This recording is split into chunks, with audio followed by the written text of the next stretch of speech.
Welcome to the season finale of Variety Tech Today, where we're going to be looking into an important piece of 3D history, the PlayStation 3. This episode is brought to you by PTN Studios. There's a family of channels, the main one of which has a lot of video game walkthroughs, as well as channels devoted to side-by-side 3D content such as original comedic short films, unboxing videos, and more. So, what came before the PlayStation 3? Well, in the 80s and 90s, video games were pretty much about cartridges, but the PlayStation 1 made use of the compact disc and doubled as a music player, and the PS2, PlayStation 2, was a DVD player. And by the time the PS3 came out in 2006, this was at the cutting edge of being a Blu-ray player. Remember, there was a format war around that time of HD DVD and Blu-ray about which would be the high-definition format to succeed DVD. So the PS3 did a large part in getting Blu-ray players, even unintentionally, into many people's homes. And what technology swept the industry after that time, shortly after? Yes, digital 3D. Now, the PS3 unit I was provided with is not the very original unit from 2006. The first one could play PS2 discs, while the later version can't. The first version had 4 USB ports and even an SD card slot, but the later one has 2 USB ports and no SD. But the first was also more prone to breaking down. Well, at this point in time, the PS5 is where we're at. After all, this is 17 years later. You can, when I'm filming this, currently still access the PlayStation Store and digitally bought games, which can be downloaded to the internal hard drive. It's not like the older days where you'd have those flash cards with a few kilobytes of memory or whatever it was. Thanks to, again, Bryce Barnette for including that significant amount of memory installed. I mentioned before this one is not compatible with PS2 games, but it is compatible with PS1 games. However, you can buy, what's the word? I don't even know the word. I'm not really a gamer, so I don't know all the terminology. Ported? Is that the right word? Ported, maybe? Versions of PS2 games or PS1 that you can buy digitally and play on the PS3. And included with this unit were a PS1 game that I had played a very small amount as a kid at my cousin's house, Crash Bandicoot, and also a PS2 game, The Incredibles, which I had played all the way, but I had the PC version back 18 years or so ago. Now just remember, these games were made for old 4x3 screens before the HD era, so you may want to adjust your display settings to make sure the game is pillar box. That means black bars on the side, unless you want it to fill the whole screen, but it's going to be stretched in that circumstance. Now, when I first tried Incredibles, I used my display settings on my projector remote to add the pillar boxing. But then I saw that the PS3 has a setting in itself. It was on full screen, and that's not good because that resulted in stretch picture. By the way, the setting is called PS or /PS2 upscaler. So I moved the setting to normal, and that resulted in the pillar boxing. And when you start up the PS3, it has a menu of sections side to side and up and down for each section. For the store, for the games that you have installed, for settings, and also for media. It has an interesting feature that even not very many years later seems archaic by today's standards of you can take an audio CD, put it in, and import your music. So rip it from the CD to your hard drive, the internal hard drive. And it has various visuals, kind of like Windows would do with Windows Media Player, visuals that match the pulse of the music. It also has streaming apps, and in general I wouldn't recommend really using them because there's so much 4K content nowadays But there's one valuable streaming app that 3D fans will want, and that is Voodoo 3D. Yes, if you are familiar with that whole circumstance, you'll know that Voodoo has been very tricky to view your 3D content on any current 3D device. But this is one of those devices that doesn't lock it, that it recognizes as 3D, and despite the actual quality of the Voodoo streams being either half side by side or half over under, it outputs it as 3D tagged frame packed to your 3D display. And speaking of movies, it is also a 3D Blu-ray player. Now, one bug that immediately presented itself when I was trying out 3D Blu-rays was the surround sound. Surround sound worked fine except for the center audio channel. So for the most part, it was like watching a karaoke movie. I got all the sound effects, music, some non-main dialogue, atmospheric dialogue, but no main character talking. I did some superficial research online, and it seems to be a known issue that a couple of people have talked about. I didn't really look into the main cause or different solutions, but the solution that worked for me was to put the audio PCM 44 kilohertz. So now on to testing games for 3D functionality. Most Blu-ray movies, Blu-ray 3D movies, run at 1080p at 24 frames a second. But for games, fluidity of movement is even more important. So another common standard is 720p at 60 frames a second. Blu-ray also supports that, but it's rarely used because most movies aren't made that way. But most PS3 3D games do run at this resolution and frame rate. Just beware, you'll probably get that bogus warning about be wary of the 3D, can harm young eyes, all that stuff that we know isn't true when it's actually healthy for you and creates stronger vision, but that's another story. Now, the one thing about 3D at this resolution and at this period in time where processing power wasn't what it is today is that 3D highlights that. It's exacerbated. Like in these clips from Uncharted 3, the edges of objects, you see a lot of jaggies, and that's passable otherwise, but when you're viewing it in 3D, those jaggies will be different in each eye, which is jarring. Thankfully, they're not all as jarring as that. That was the most egregious example for me. Now, another game I tried was Sonic Generations, and this was a lot of fun. This was a little more up my alley. I did play a lot of Sonic as a kid, and while this was a 3D update, not just stereoscopic 3D, but also 3D as in not a 2D side-scrolling game, it had this like recreations of the classic levels, similar music, looks, gameplay, but now with awesome 3D and even some photorealistic looks to the atmosphere. This was interesting. It had entrances to the levels that you can walk past, walk around, go back to past levels, even jump up onto the words that are floating in the air in 3D. And the interesting part is that you can switch between the classic-looking Sonic or the more current-looking Sonic. And this also had 3D animated cutscenes. Now, this is where we had a glitch with this game. In a lot of the cutscenes, there was missynchronization. One eye would be slightly ahead of the other. This was not a problem with the display or with the glasses. You could see it right there on the screen. One eye view was a full frame or so ahead of the other eye view.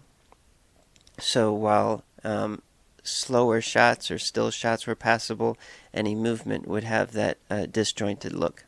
Now, I only saw a few of the cutscenes, so I don't know if this was a problem through the whole game or not, but this is a very small bug, and the gameplay itself, which is the majority of it, it was perfect, looked great. So, how about the level of 3D? Can you control that? Yes, and there's a couple interesting ways. Now, one of the ways is really kind of bizarre. On the PS3's main menu, when you go to Video Output Settings and select HDMI, and then select Automatic and confirm it, it will recognize that you have a 3D display. And then it'll ask you the interesting question to tell the size of your 3D display. Just to see what would happen, I moved the size all the way up to 1,000 inches. And what did that result in? A nearly flat picture. It was still 3D, but the discrepancy between eyes was almost zero parallax. There was just like a tad of volume to it, but barely anything.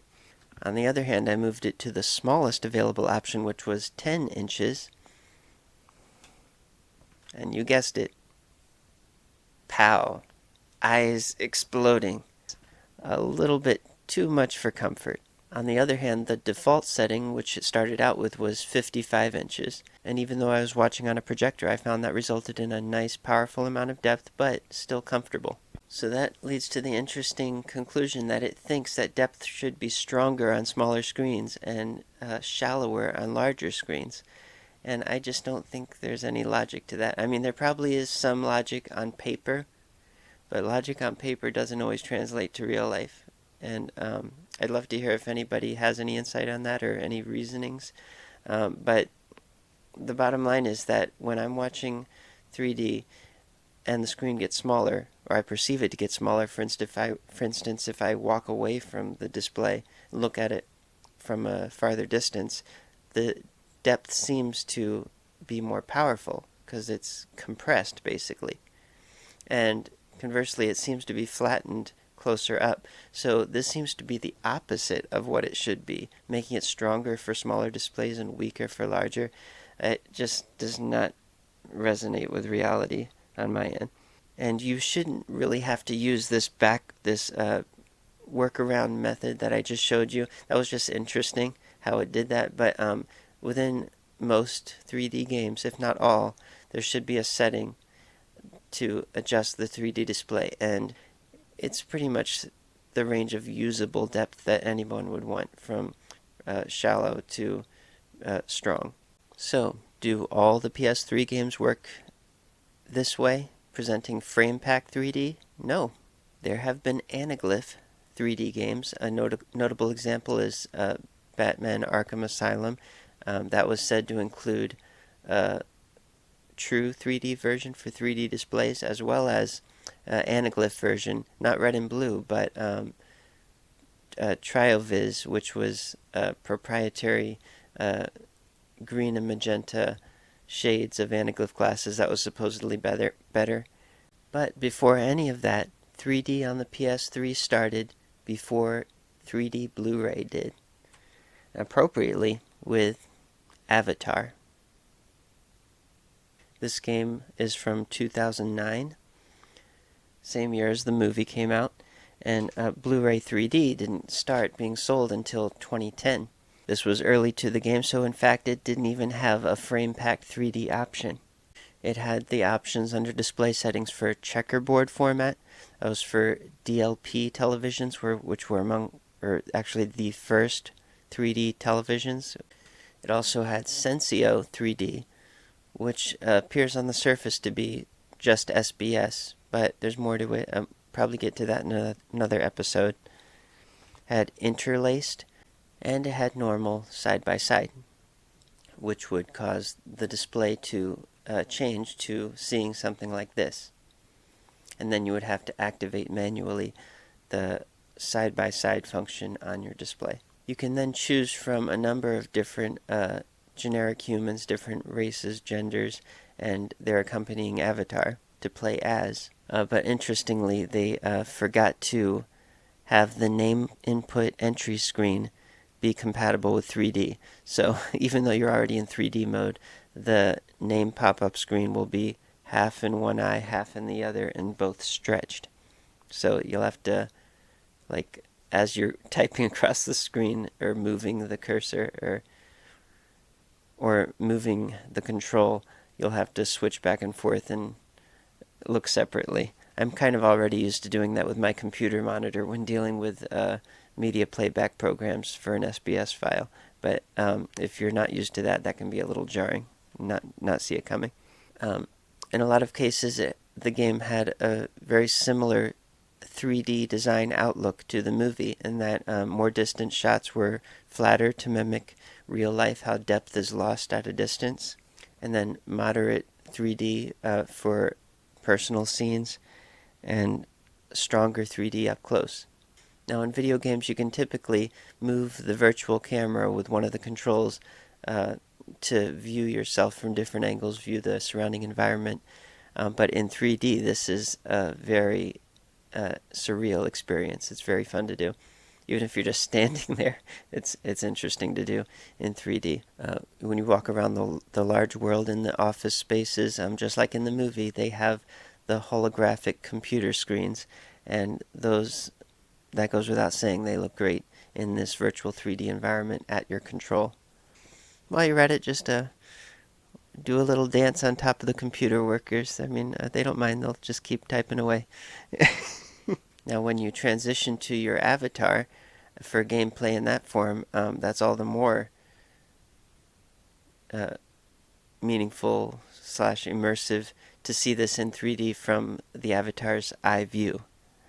When you're traversing the various parts of Pandora out in the jungle, if you see a vehicle, drive, fly, float, whatever it takes, and with all the greenery, the plants, that really adds to the 3D environment and immersion, because those plants will be in your peripheral vision, walking through them, things like that, and walking through the water, the transparency, the level of the water being at the screen, in front of the screen, putting you in the water, basically.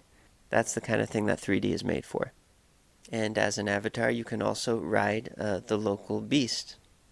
And of course, classic video game glitching, such as walking through objects partially, is all the more funny to look at in 3D. So I'm going to wrap things up there. There's other 3D games to review, other things to talk about, but I'll spread that out in other episodes when I get to it. So hope you enjoyed this season. There were some episodes that I had teased on getting to this season, but I actually delayed them by design. There's a reason I didn't get to them this season, but they will be next year, and you'll see what that reason is. So we've got some really interesting things coming up, not only for the series, but also for original films being released elsewhere. 2023 saw the release of 2 more entries in my New England series, with Massachusetts seasons and Vermont seasons, and several short films accompanying both of them, documentaries about local places of interest and other extras, as well as 2 restored classics, true 3D films from the 50s that both had their 70th anniversaries, that have been repaired from field sequential versions to modern digital formats. Not great like their original film versions would be, which are currently lost, basically. But still the best. They do look that you can acquire them nowadays. Cat Women of the Moon and Outlaw Territory. And they also have lots of great extras on them of vintage 3D content. You can see all that at varietyfilms.net, and I'll see you next year.